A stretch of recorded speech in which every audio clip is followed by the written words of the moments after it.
The 26th of July, the Sun Star, Sunday morning, 2026, Common Era, 2569 before Common Era.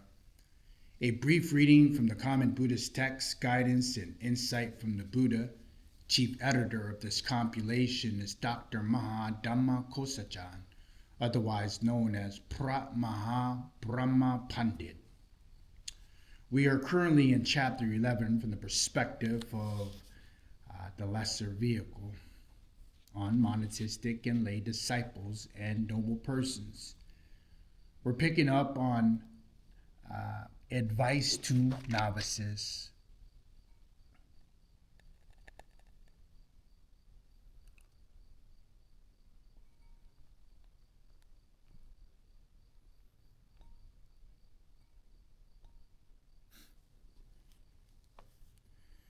In the following passage, Atista advises the novice monks of Tibet to give up all worldly activities and focus on solitary practice of the Dhamma.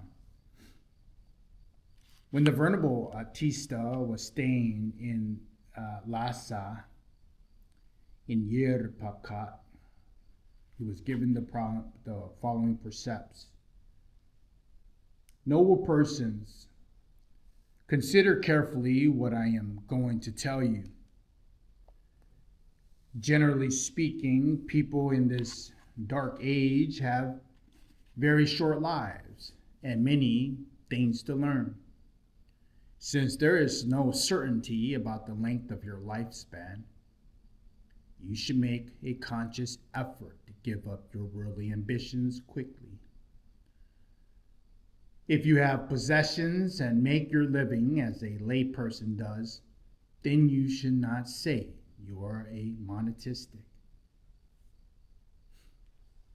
Though you may live in a monastery, as long as you have apprehensions about forsaking your mundane activities, you should not say, I am a monatistic. As long as your mind is attracted to the pleasures of this world and is full of ill will, do not say, I'm a monatistic.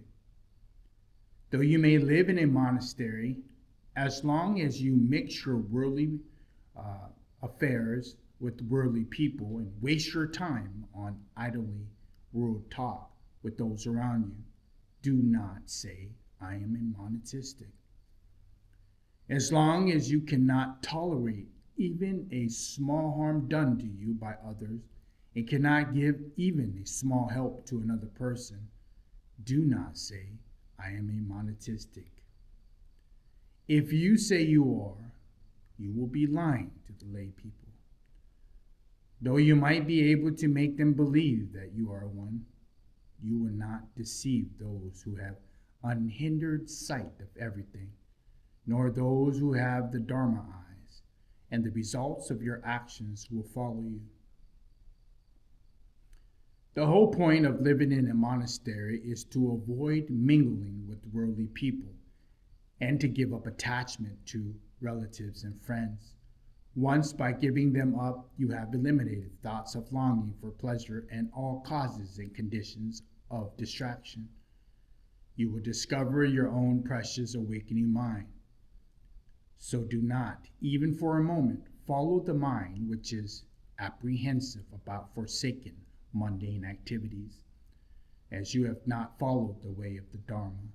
So far as your mental skills are not strong enough, worldly thoughts will arise repeatedly and with great power in your mind.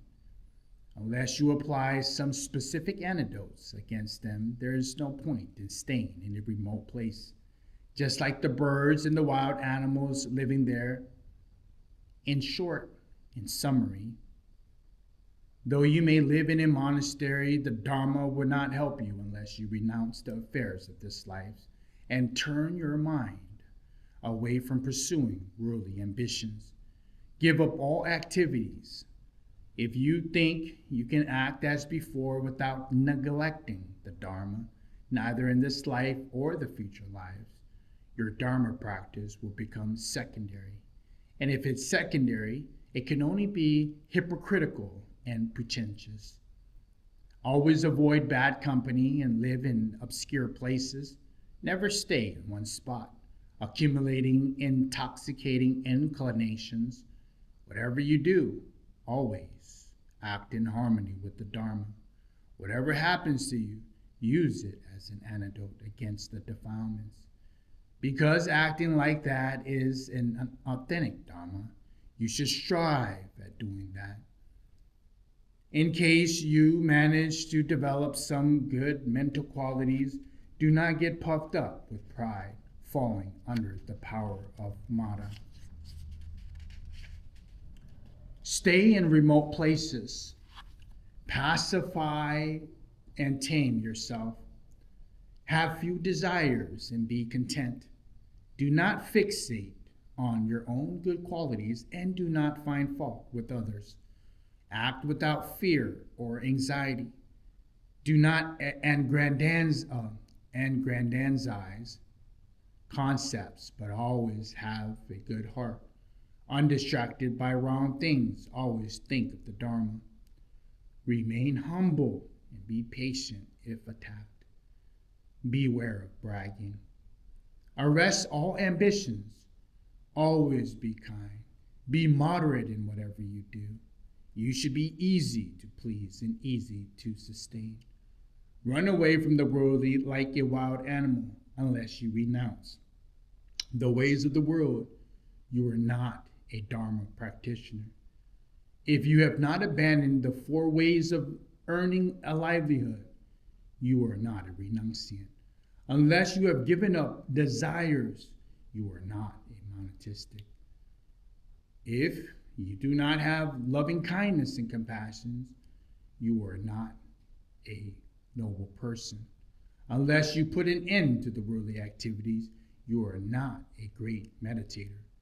Do not be misled by desire. In short, in summary, when you stay at a monastery, just practice the Dharma without caring for anything else, so that you do not have any regret when you die.